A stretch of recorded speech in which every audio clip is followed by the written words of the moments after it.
Olá, boa noite, a paz a todos. Chegando para a leitura de 2 versículos da Palavra de Deus, encontramos no Evangelho de Jesus Cristo, escrito por Marcos, no capítulo de número 1 e os versículos 14 e 15.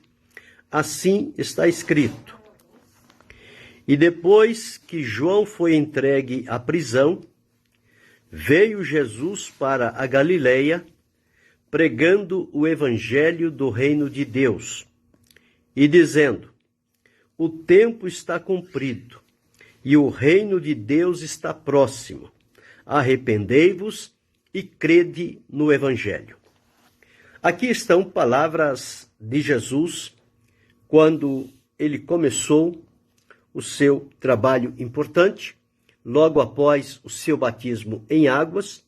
Foi batizado por João para cumprir a justiça divina.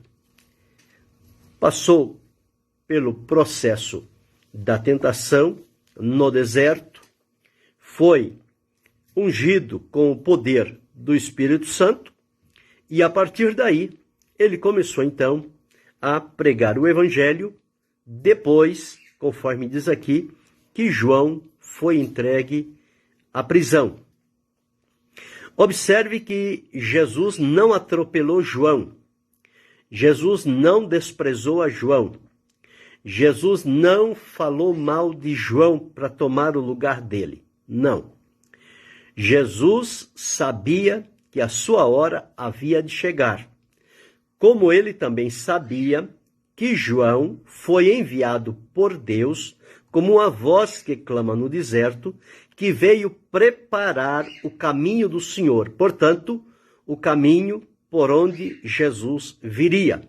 João foi o anunciador, o proclamador, aquele que veio preparando o coração daquelas pessoas para o Messias que estava chegando.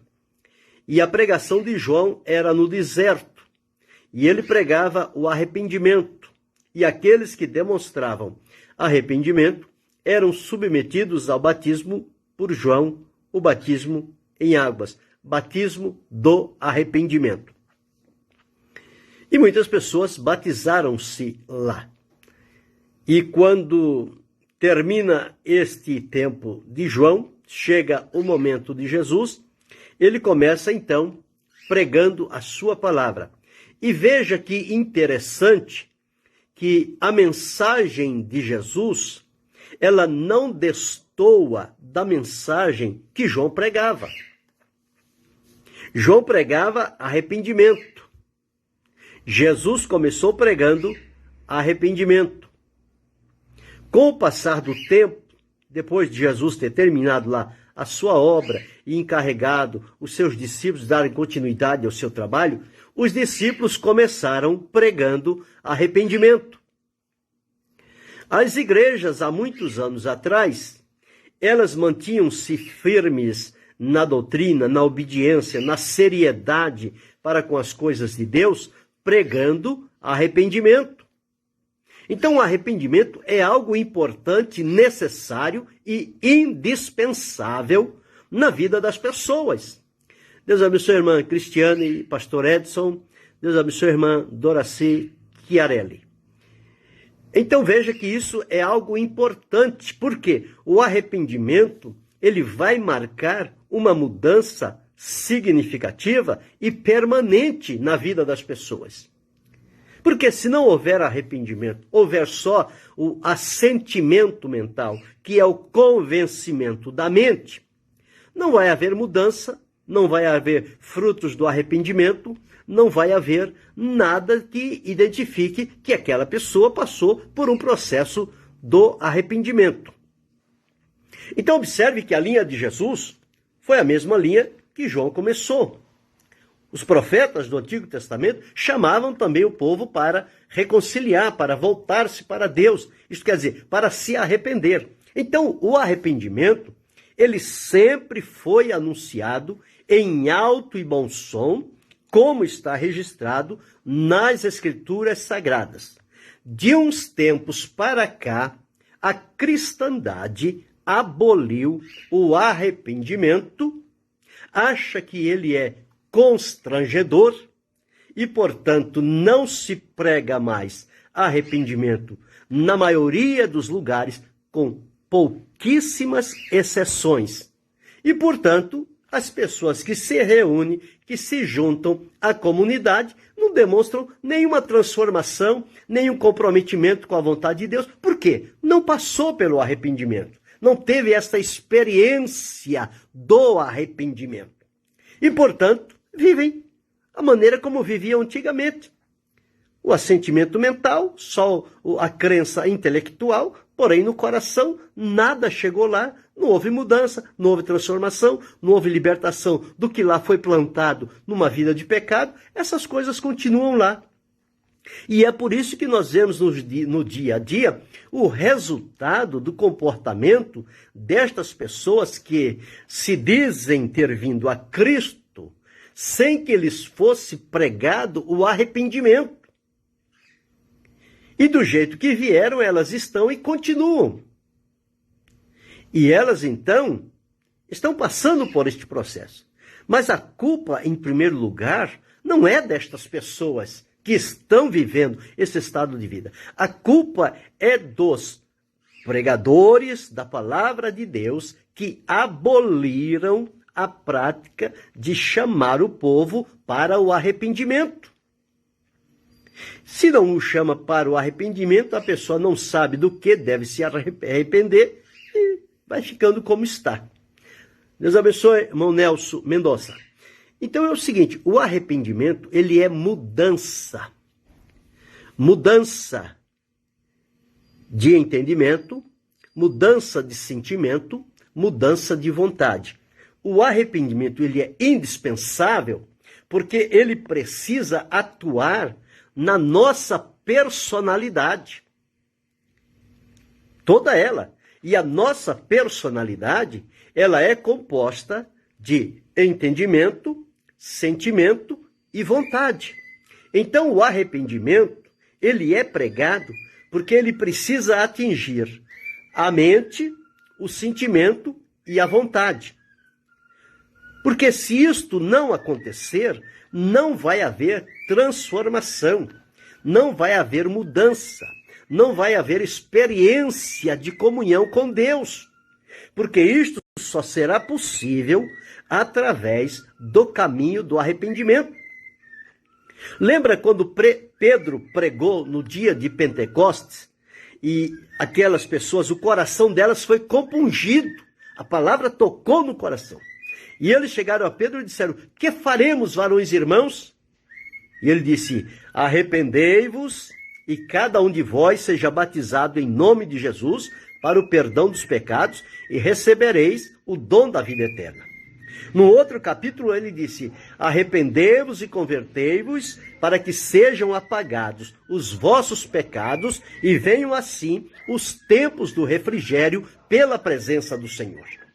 Então, quando o arrependimento é pregado e as pessoas entendem a mensagem, arrependei-vos e crede no Evangelho. O Evangelho fala de Jesus. O Evangelho que fala de outra coisa não é o Evangelho de Jesus. E, portanto, nele não há promessa de salvação. A promessa de salvação, ela está unicamente no Evangelho de Jesus. É esse que nós temos que pregar. Foi esse que nos alcançou. Foi esse que alcançou a mim, alcançou a você, a cada um de nós. Mas, infelizmente, nós vemos muitas vidas hoje que não têm nenhum significado, não há nenhum sinal de transformação, de mudança, de arrependimento. E, portanto, a gente encontra esses desencontros, esses conflitos, essas rivalidades. E aí se revela o que está no coração da pessoa. E por se revelar aquilo que está lá, nós vamos entender que vai revelar algo que já estava, mas que não passou pelo processo do arrependimento, portanto, não foi tirado, não foi purificado, não foi libertado. Porque o negócio do arrependimento É Jesus entrar na vida da pessoa e fazer uma limpeza total interna que vai trazer resultados externos. A casa vai ser limpa. Os espíritos maus vão sair. Os maus hábitos vão sair. Os sentimentos pecaminosos vão sair. Os desejos pecaminosos vão sair. Os pensamentos pecaminosos vão sair. Eles vão passar por um processo de purificação pelo poder do sangue de Jesus. E aí, então, nesta condição, as pessoas vão demonstrar, através da vivência exterior, do comportamento, das atitudes, das ações, dos negócios, dos relacionamentos, e as pessoas de fora vão observar que aquela pessoa passou por um processo profundo e verdadeiro de arrependimento. Como Paulo. Quem Paulo era? Um perseguidor, irresistível, violento. Depois do encontro com Jesus, o que aconteceu? Aquela violência acabou. Aquele desejo de vingança, aquela maldade, saiu do coração dele. E o que entrou lá? Entrou o Espírito de Deus, entrou a transformação, entrou a paz de Deus, a alegria, a comunhão, a santificação, a purificação. A integridade passou a tomar conta da vida dele e ele passou a ser alguém confiável. Então veja o valor do arrependimento. Quando João pregava, ele diz: produzi, pois, frutos dignos de arrependimento. E não comeceis a dizer, nós somos filhos de Abraão. Porque das pedras Deus pode suscitar filhos a Abraão. Existem muitas pessoas hoje que dizem, não, porque eu sou cristão, eu sou cristão. Ser cristão hoje é status. Mas cadê os frutos do arrependimento? Cadê a mudança de vida? Se continua no jugo do pecado, na maldade, na ignorância, na violência, na corrupção, na imoralidade, no engano, na confusão, na rivalidade. Onde entrou o arrependimento nesta vida? Não está desfrutando o que Jesus prometeu. Por isso, Jesus começou pregando dizendo: o tempo está cumprido, o reino de Deus está próximo. Arrependei-vos e crede no Evangelho. Arrependimento é fundamental. Se não houver fé e arrependimento, não haverá conversão verdadeira. Portanto, não haverá mudança.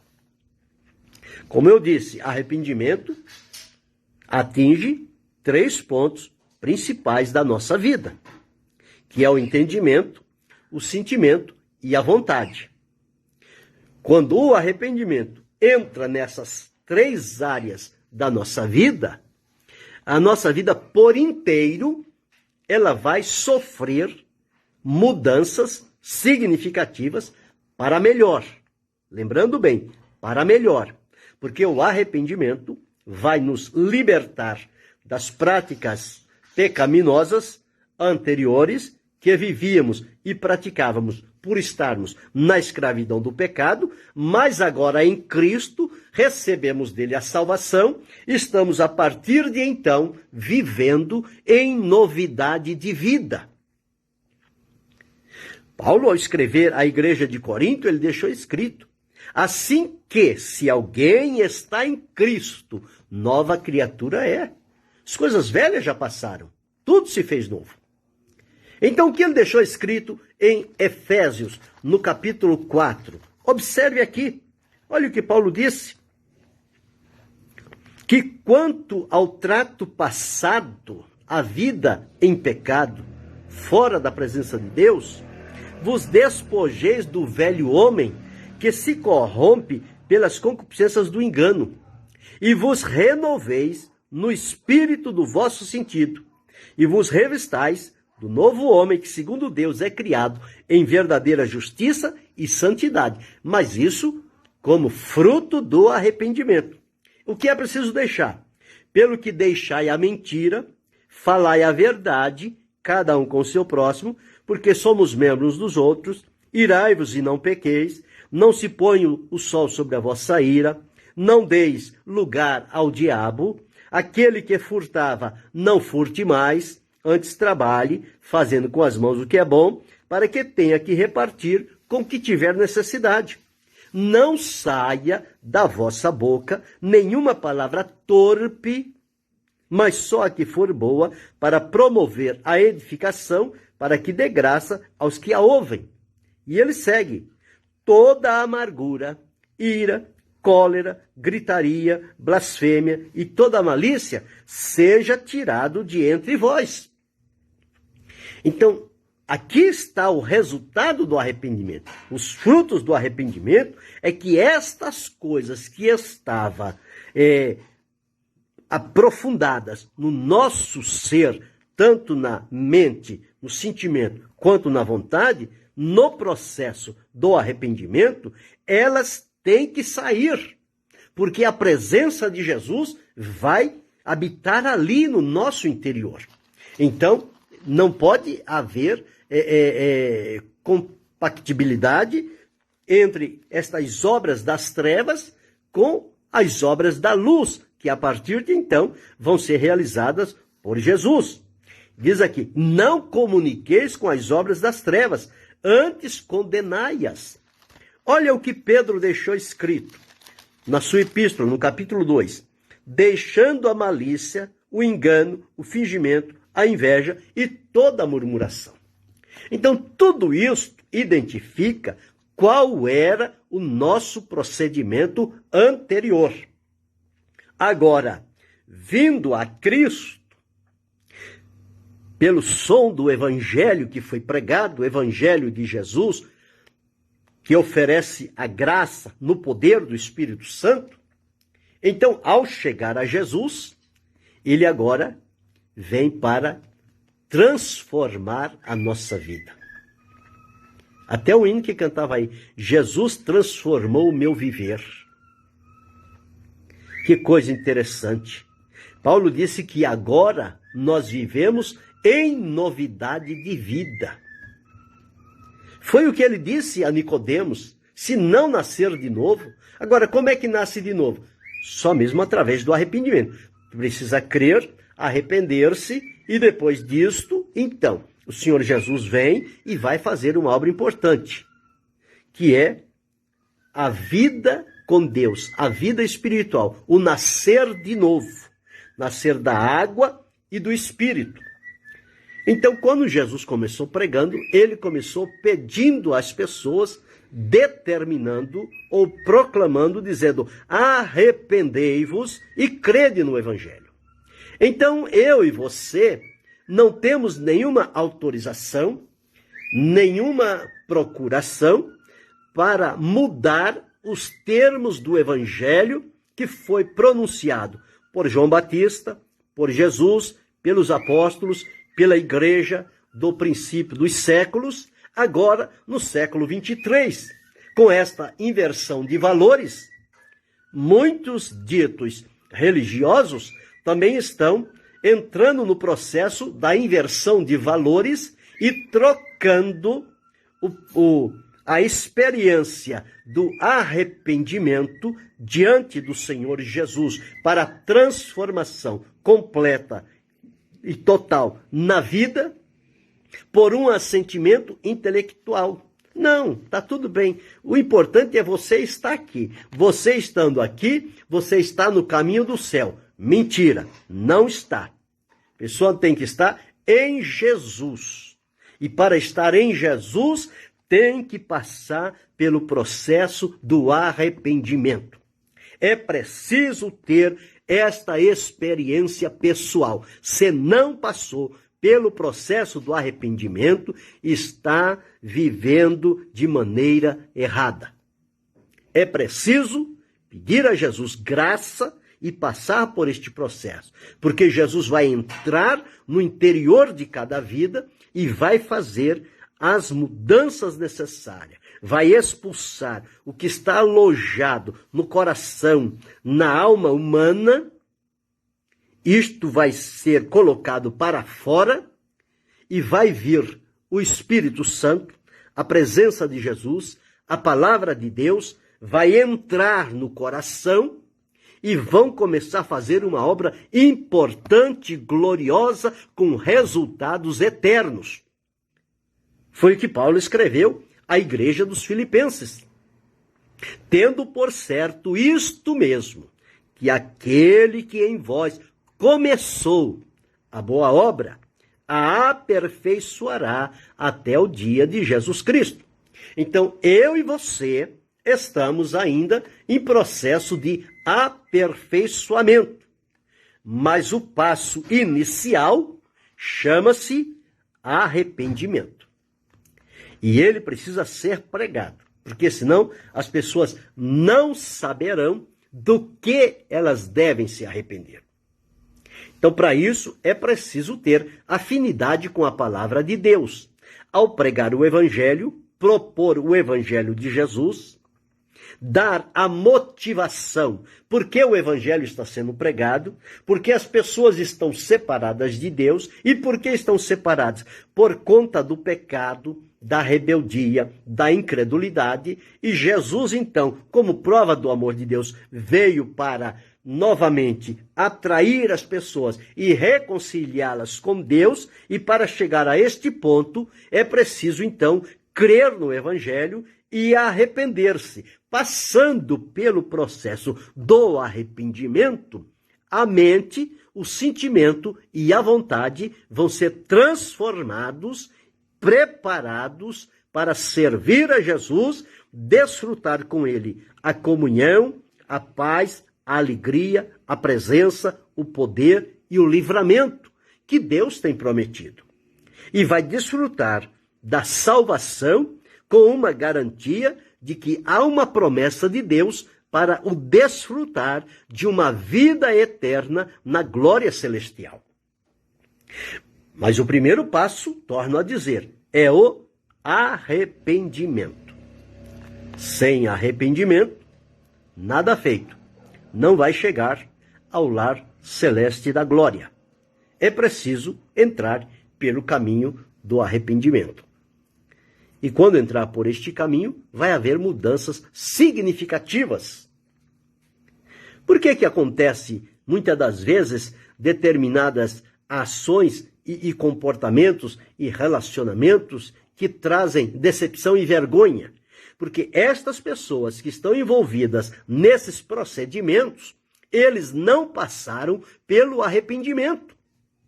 Se eles tivessem passado pelo arrependimento e tido esta experiência maravilhosa com Jesus, a vida deles tinha sido mudada. O pensamento, o sentimento e a vontade tinham sido mudados. Então está revelado que não mudou. E por que não mudou? Porque não passou pelo arrependimento. Então é preciso voltar novamente a pregar as primeiras coisas. Porque as pessoas estão no tempo de convivência com os cristãos, pelo tempo que já deveriam ser mestres, amadurecidos espiritualmente, com discernimento, e na verdade estão vivendo como se nunca tivesse conhecido a Cristo. Então é preciso voltar a pregar novamente o arrependimento para que o Espírito de Deus toque profundamente no coração destas pessoas e elas se entreguem sem reservas a Jesus e passem pelo processo do arrependimento, sejam transformados e então o exterior vai revelar que lá dentro houve uma mudança maravilhosa. Um outro Senhor está habitando lá agora. Não mais o Senhor das trevas, o Senhor da luz, o Senhor Jesus, o Salvador. Verdadeiro homem, verdadeiro Deus. O Espírito Santo está habitando lá. Então, tudo que surgir de lá agora não vai ter nenhuma identificação com aquela vida e com aquele procedimento anterior, porque aquilo ficou para trás. Agora, novidade de vida, olhando, seguindo para frente e olhando para o alto, olhando para Jesus, buscando as coisas que são de cima, pensando nas coisas que são de cima, não querendo abraçar as que são da terra, não querendo arcar com todas as coisas e procurar benefícios e vantagens nas coisas humanas, materiais, políticas, financeira e de caráter de poder, de fama. Mas a vida agora está na disponibilidade para servir a Jesus e não se ater às coisas da terra, porque as coisas da terra não herdam as coisas do céu. Ao viver o arrependimento, a visão, o entendimento, o sentimento, a vontade vai ser focado na pessoa de Jesus e tudo aquilo que ele deixou revelado na sua palavra, que nos aguarda no lar celestial. Aqui temos ricas e preciosas promessas, e lá teremos a consumação de todas elas. Mas só passarão por esse procedimento, aqui e lá, os que entrarem pela porta do arrependimento. Então, se você tem responsabilidade diante de um grupo de pessoas, volte a pregar o arrependimento. Pregue-o com fé, com insistência, com fidelidade. Deixa que os resultados o Senhor fará. Seja tão somente uma voz, um pregoeiro, um anunciador, um proclamador de boas novas e pregue arrependimento. E você ficará surpreso quando começar a ver os sinais do verdadeiro arrependimento acontecendo na vida das pessoas à sua volta. Você se alegrará, glorificará o nome do Senhor e tomará ânimo e firmeza para continuar pregando o arrependimento, conforme Jesus fez e Jesus mandou. Jesus mandou pregar arrependimento. Ele não só pregou, parece-me estar aqui em Lucas, deixa-me ver se eu me lembro. Lucas, no capítulo, sim, achei, no capítulo 24, o versículo 47 diz assim: e em seu nome se pregasse o arrependimento e a remissão dos pecados em todas as nações, começando por Jerusalém. Deus abençoe Sidney. Comece pela sua Jerusalém. Comece pela sua vila, pelo seu bairro, pelo seu município, pelo seu estado. E daí, prossiga até onde o Senhor Deus o levar. Mas pregando o arrependimento e a remissão dos pecados em todas as nações, pelo nome de Jesus. Quando você pregar o arrependimento e a remissão de pecados em nome de Jesus, você estará obedecendo a orientação dada por Jesus. E os resultados vão aparecer. E o nome do Senhor será para sempre glorificado. E você entesourará na sua vida recompensas diante do Senhor. Não porque esteja trabalhando em vista da recompensa, mas porque Deus é fiel e recompensa quem com fidelidade o serve. Isto partiu de Deus. Se nós servimos a Deus interessado na recompensa, nós estamos com a motivação errada. Mas se nós o servimos em função do amor que devotamos a Ele, por Ele nos alcançar, nos transformar, nós o serviremos e Ele na eternidade não deixará ninguém esquecido. Pensa sobre isto. Comece hoje pregando o arrependimento e a remissão dos pecados em nome de Jesus. Querendo Deus, amanhã retornaremos.